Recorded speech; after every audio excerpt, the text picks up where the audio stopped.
Blacks in Wax Open Forum. This is Margaret Locklear, and I'm your host. And we have today Mr. Kevin Cartwright, Chief Public Information Officer for the Baltimore City Fire Department. As you know, people are coming and going all the time, and you may hear all kinds of sounds, but I want you to know that we have added to our show our own band.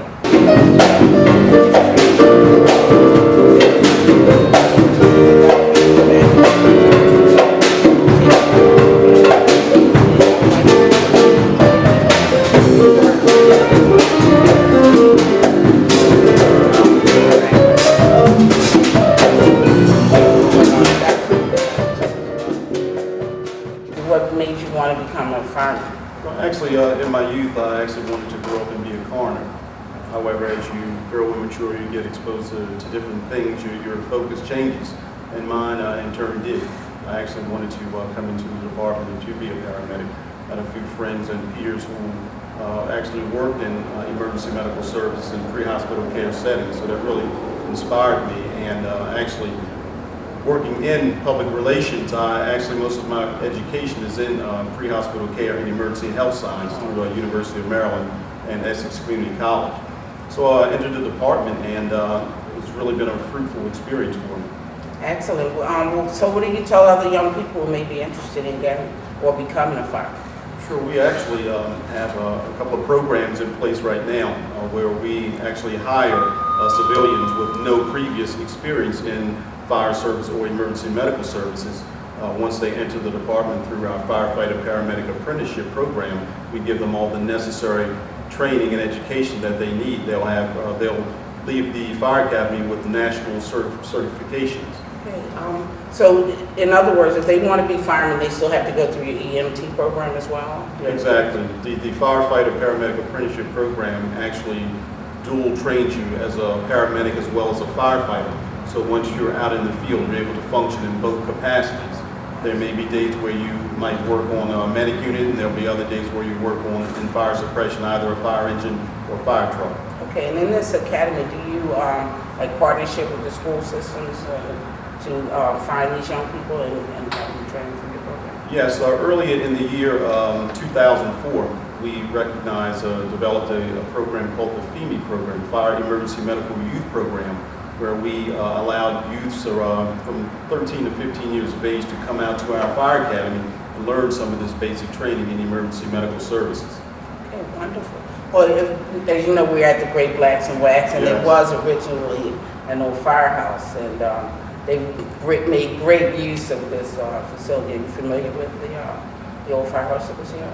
Actually, prior to my entering the fire department, I wasn't actually familiar with this fire station, but I have learned that it was a previous firehouse. You said that October was Fire Prevention Month, and kick off some type of campaign. Can you explain to us what exactly? Sure. Nationally, the month of October is recognized as Fire Prevention Month all over the world.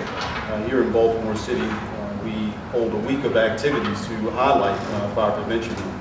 In addition to that, we have a smoke alarm program that has been in the department since approximately 1995. And the way that program works is actually we receive monetary contributions from the business and philanthropic community. With those contributions, we're able to purchase smoke alarms that we can provide to the community free of charge. Wonderful. And what other things that you do? Do you have like tours at some of the firehouses where you have young people you partner with that?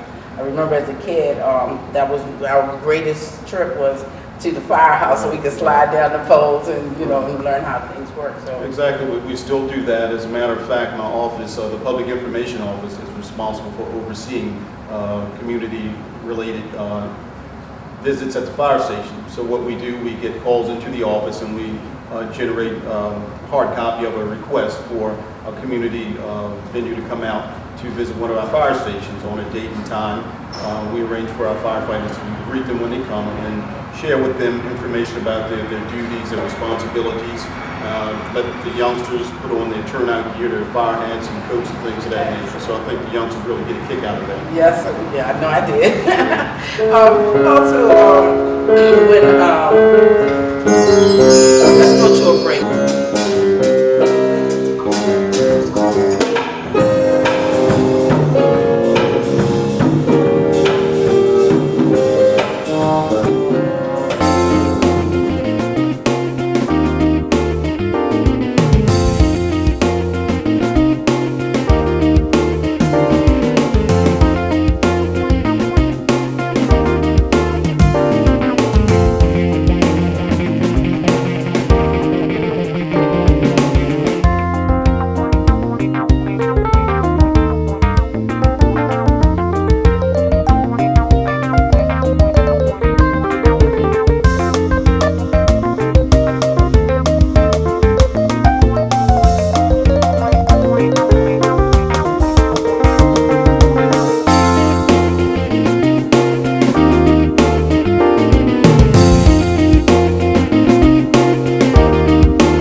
As I said, my guest today is Kevin Cartwright. He's the Public Information Officer and Communications Officer for Baltimore City Fire Department. And he was just explaining to us about the smoke detector program.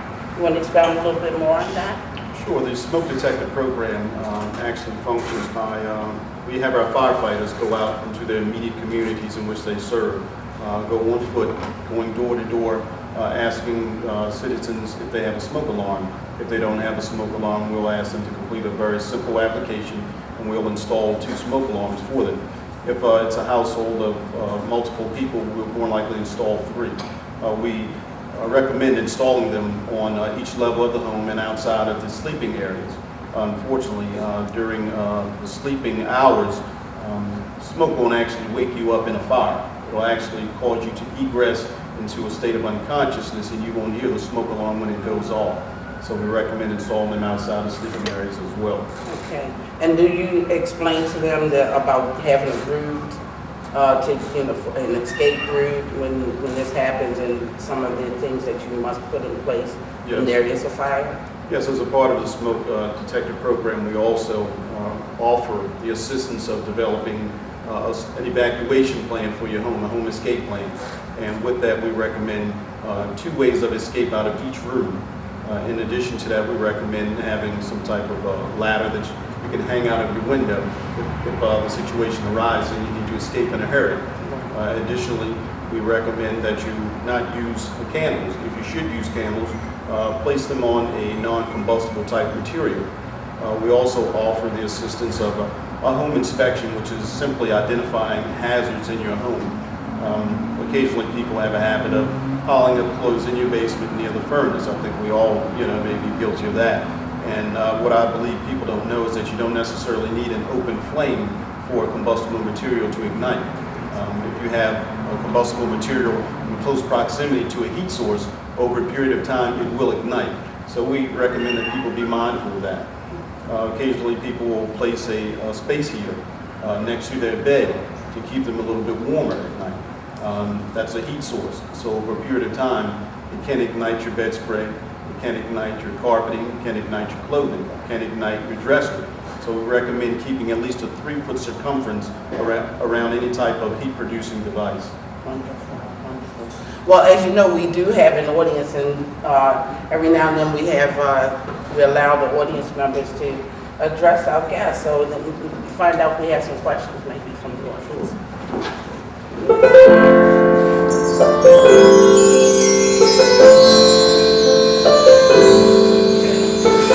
We'll be right back.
From the audience. Hi, my name is Clarence Allen, and as an ex-firefighter and a citizen of Baltimore, how has the 9/11 and Homeland Security and all those concerns impacted the Baltimore City Fire Department? What preparations might the citizens know about from you that have taken place since then? Sure. Since September the 11th, the tragedy of that date, the federal government has established and set mandates for fire departments throughout the country to raise their levels of preparedness. And what we have done here in the Baltimore City Fire Department, we have increased many areas of training for our firefighters and our paramedics, our first responders, on emergency preparedness and weapons of mass destruction. We have allowed our firefighters to travel to Alabama, Anniston, Alabama, where they receive training in weapons of mass destruction.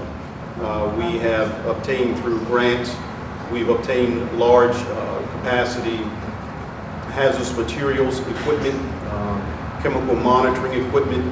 We have personal protective equipment that we have on all of our apparatus in the Baltimore City Fire Department. And we continue to increase the level of training for our members so that should one of these type of incidents occur, which we hope never occurs, that our members are prepared and are able to protect the citizens of Baltimore. So because of this, they've also increased training in the hazmat areas? Oh, absolutely. Because of biological, so-called terrorism? Absolutely. We train regularly. We have numerous training with regional and local agencies in the Baltimore City. Excellent. I understand you did a wonderful job when they had the incident at the train station, a couple of years ago? Yes, I was tunnel, yes. Yeah, wonderful job. You guys cleared that up pretty quickly. It looks like we have another question. Yes, I'm Deborah Pierce. My question is about the employment, about the dual program that you talked about for the paramedic and the firefighter program. What's the eligibility? For firefighter paramedic apprenticeship, to apply for that, you must be 18 years of age, have a high school diploma or equivalent GED. That's pretty much it. No criminal background. They do a criminal background investigation. You have to do pre-drug screening, urinalysis. That's a part of the application process. Is it an ongoing, can you apply anytime, or is it like an open season when you have to apply? There is an open season. We recently just recruited a class approximately 2 weeks ago, and that class is currently undergoing their training. When's the next one? Well, unfortunately, we haven't been able to establish an upcoming date for the next recruit class. We anticipate it being in the near future, and as we do identify the date, we'll certainly publicize through local broadcast and print media. Oh, okay. Thank you. Thank you for that question. And so how long does this training last? How long? The training at the Fire Academy for firefighter paramedic apprentices is approximately 15 weeks. Oh, wonderful. So they get really good, thorough training. And then they can go on to something else or to a higher level. Exactly. The training is quite invasive. They learn the basics, which is emergency medical technician. At that point, as a part of that training, they learn, patient assessment, how to monitor blood pressure, how to take your heart rate. In addition, they learn to operate an automated external defibrillator, which you may find in a library or an airport, which is a cardiac device which is utilized when someone has a heart attack. Okay. They go into cardiac arrest, they stop breathing, and their heart stops. So they apply that instrument on their chest and allows them to quick start their heart, so to speak. Okay, well, it looks like you got people excited in my audience because we have another question waiting in the wings for you. Good evening. My name is Ricky Green. My question is, of course, when people speak of fires, they want to prevent fires, but when they're happening, you have to go through the process of putting it out. What type of within your philosophies of the fire department, what type of, how do you trickle that down to the school systems? At Walbrook, there was a rash of fires going on recently. Everybody heard about that. Of course, there's a lot of house fires during the Christmas season. But how do you implement the principles and the policies of the fire department into the school system? Great question. What we do, we have a program through our Fire Prevention Bureau, the Office of the Fire Marshal, where we work within the school systems. We go into the elementary schools, middle schools, and high schools, and share with them information on fire prevention. We have a juvenile fire setters program, which we implement at times for educating youngsters about fire prevention. On occasion, we've learned that with the youngsters, preschool, elementary age school children, that this information, that they're like sponges, they really absorb this information, and they take that information home and share it with their parents. And their parents hopefully would take that information and actually start fostering better fire safety behaviors. Okay, looks like we have another question. Hi, good afternoon. My name is Abby Wilson. My question to you is, during the 9/11, and in the city we have a lot of old houses. My question to you is, what is the best fire extinguisher for anyone to have in their home to prevent a fire from even occurring? Because the houses here in the city are so old. So how can we do, what is the best fire extinguisher that we can really get to put in our homes, to keep our homes safe from electric wires burning? We recommend common ABC fire extinguisher, which is used for common ordinary combustibles in the home. However, regardless of how cautious one is, fires are inevitably going to occur. So what we recommend is utilizing the basic fire safety tips that we recommend. Having a working smoke alarm in your house, not utilizing candles if you don't have to. Any heat-producing device, keeping 3-foot circumference around those type of heat-producing materials. Well, we're going to take a break.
us. This is Margaret Locklear, and I'm speaking to you from the Great Blacks in Wax Museum Open Forum.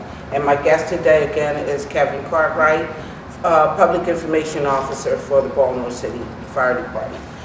Kevin, we were talking about the vacant houses, and I understand that you all have what they call an arson task force. You want to explain a little bit about what they do?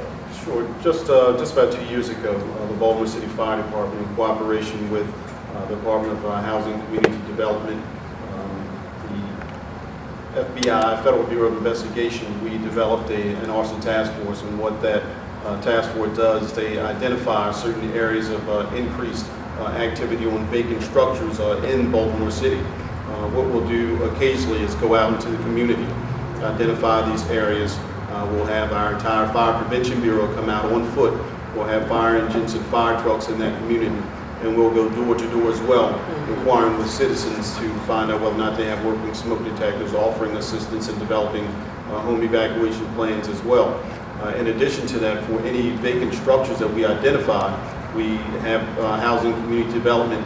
If they're not on the scene, we document it and send them the appropriate information and address that they can actually come out within 24 to 48 hours and board up these vacant structures, which will decrease the chances of vagrant activity or people gaining access in these structures in an attempt to keep warm and set fires inadvertently causing them to burn down. Right, and they're also responsible for the increase in fires, especially during the winter months. Exactly. During the winter months, we do unfortunately have an increase in fires occurring in homes as well as in vacant structures.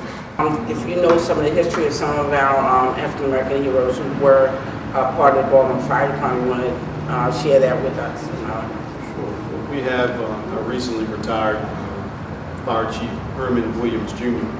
He oversaw the operations of the Baltimore City Fire Department for a number of years. He's actually the father to Montel Williams from the Montel Williams Show, which is an honor for all of us. But Mr. Williams served the department for quite a number of years, and I believe worked actually in a number of other agencies within Baltimore City. Currently, we have our Deputy Chief of Administration, Mr. Antonio Thomas, who oversees all the administrative aspects of the Baltimore City Fire Department. Currently, our command staff of the Baltimore City Fire Department is currently 50% Afro-American, so I think we are in a tenure right now that has never been experienced in the department. So. Exactly, because there was a time when African Americans weren't even allowed to be firemen. Exactly. In the recent past, we recognized one of our fire stations after a gentleman by the name of Arthur Smokestack Hardy. We actually renamed one of our fire stations after him on McMecken and McCullough Street over in West Baltimore. Okay. Truck 16 and Engine 13. Arthur Smokestack Hardy was one of the first Afro-American fire buffs.